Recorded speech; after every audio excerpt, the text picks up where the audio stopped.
The sun was setting over the countryside as millionaire businessman Mark Donovan steered his sleek, black luxury car down the long, winding roads of rural Virginia.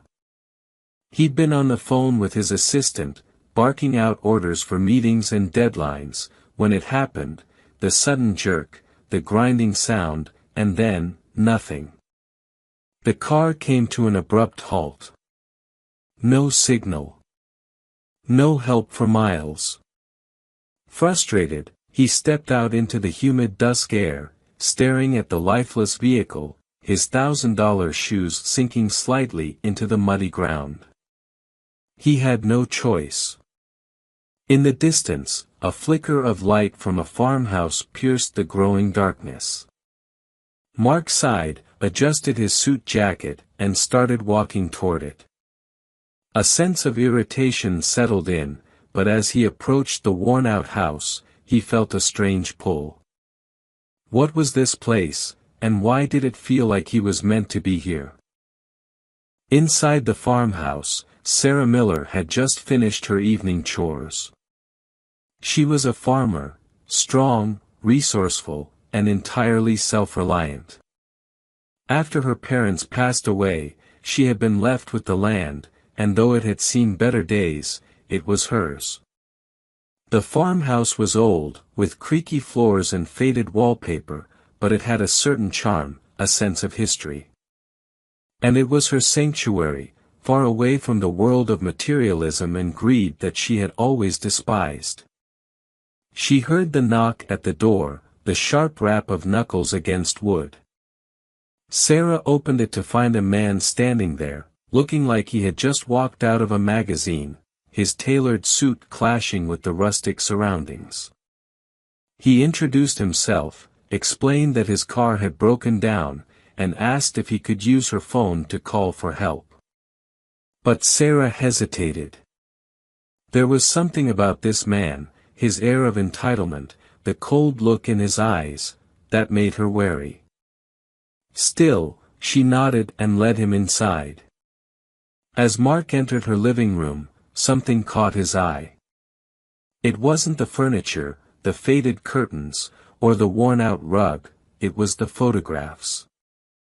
Dozens of them lined the walls, telling the story of a life full of love and loss. Pictures of a young girl playing with her parents, a family around the dinner table, and finally, the image of a woman in a wheelchair, smiling despite the obvious hardship. For a moment, Mark was speechless.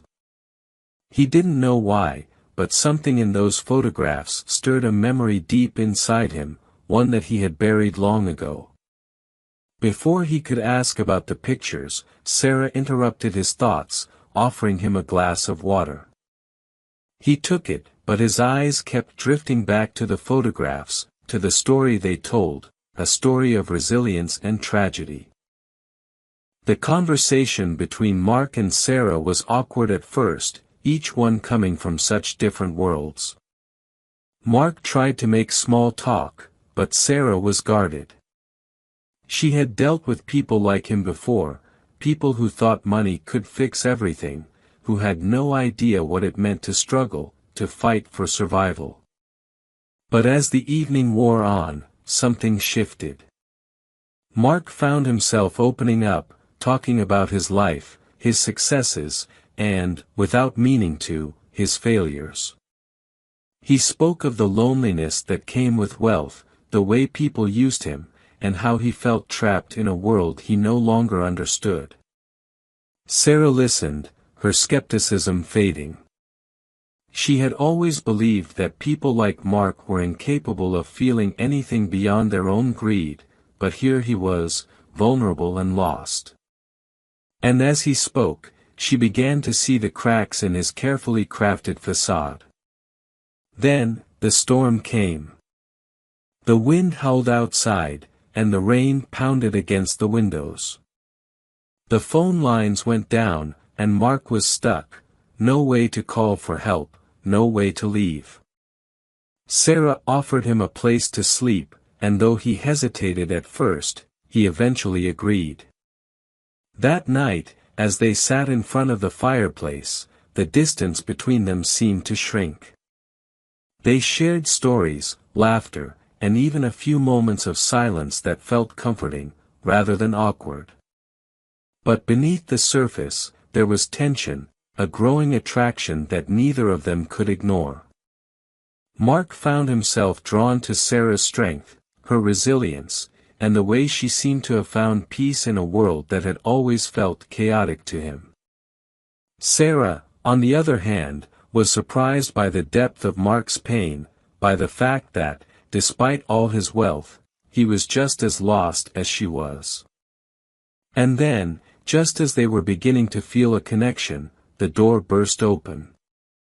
It was John, Sarah's ex-husband. He was drunk, angry, and looking for a fight. He hadn't been around in years, but every once in a while, he would show up, demanding money or trying to assert control over Sarah's life. This time, though, it was different. He saw Mark, and the sight of another man in the house sent him into a rage. A confrontation ensued. John accused Sarah of betraying him, of moving on, and he tried to take out his anger on Mark. But Mark, who had always been the type to solve problems with money, was forced to confront the situation head-on. He stood up to John, defended Sarah, and in that moment, something inside him changed. The fight escalated, with John becoming more violent, and it was clear that things were about to spiral out of control. But then Sarah stepped in. She had always been the one to calm things down, to find a way to resolve conflicts without resorting to violence. She spoke to John, reminded him of who he used to be, of the man she had once loved. And for a moment, it worked. John backed down, his rage giving way to sorrow. But it wasn't enough. John left, but not before making it clear that he would be back. Sarah was shaken, but Mark was furious. He couldn't understand why she would let John walk away, why she wouldn't press charges or do something to protect herself. But Sarah explained that it wasn't that simple, that there were things in life that couldn't be solved with money or power. It was a lesson that Mark had never learned, and it hit him hard. The next morning, the storm had passed, and Mark's car was towed to a nearby shop. But before he left, something unexpected happened. Mark, who had always prided himself on being self-sufficient, asked Sarah for help. He didn't know exactly what he was asking for, maybe guidance, maybe friendship, maybe something more, but he knew that he couldn't go back to his old life, not after what he had experienced. Sarah, too, felt a change. For so long, she had shut herself off from the world, convinced that she didn't need anyone. But Mark had shown her that there was still good in people, that even someone from a world so different from hers could understand her pain and her struggles. And so, they parted ways, but not without the promise of seeing each other again. Mark went back to his life, but with a new perspective. He started making changes, small ones at first, but eventually, his entire approach to life shifted.